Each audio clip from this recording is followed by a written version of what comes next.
लग जाएगा हाथ पैर पर।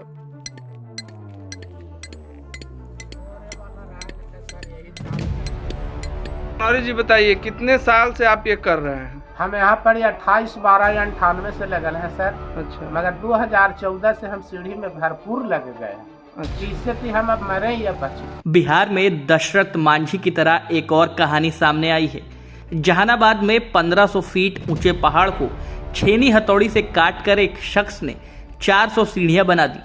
पहाड़ पर भगवान योगेश्वर नाथ का मंदिर है, जहां जाने के लिए लोगों को परेशानी का सामना करना पड़ता था।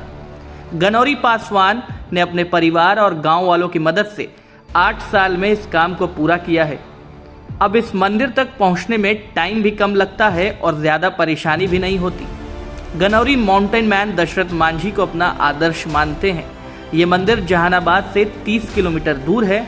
हुलासगंज थाना क्षेत्र के जारू बनवरिया गांव के पास ऊंची पहाड़ी पर बाबा योगेश्वर नाथ के गनौरी भजन कीर्तन के लिए जाते थे।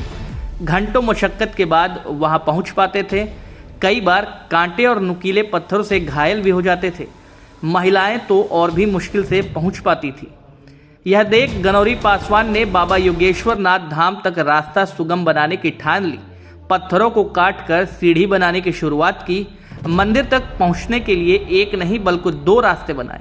एक रास्ता जारू गांव की ओर है और दूसरा बनवरिया गांव की ओर से बनाया गया है। लोगों के सहयोग और अपने पूरे परिवार के श्रमदान से लगभग 8 साल में यह काम पूरा हुआ। गनौरी पहले ट्रक ड्राइवर थे, इसके बाद उन्होंने राजमिस्त्री का काम शुरू किया। छुट्टियों में घर आने पर लोक संगीत और गायन की गहरी रुचि लेते हैं। गांव की गायन मंडली के साथ जारू बनवरिया गांव के पास पहाड़ पर बाबा योगेश्वर नाथ मंदिर में भजन कीर्तन के लिए जाते थे। कठिन परिश्रम से वहां तक लोग पहुंच पाते थे। तभी मन में संकल्प लिया कि बाबा योगेश्वर नाथ धाम तक की यात्रा को वो हर हाल में सुगम बनाएंगे। यहीं से पत्थरों को काटकर सीढ़ी बनाने की शुरुआत की। गनौरी पासवान की एक और खासियत है, पहाड़ की तहलटियों में जाकर पुरानी मूर्तियों को भी खोज करते हैं। फिर उन मूर्तियों को योगेश्वर नाथ मंदिर के रास्ते स्थापित कर देते हैं। काले पत्थर की भगवान बुद्ध की 6 फीट की विशाल प्रतिमा भी खोज निकाली, जिसका जिक्र इतिहास के पन्नों में दर्ज है।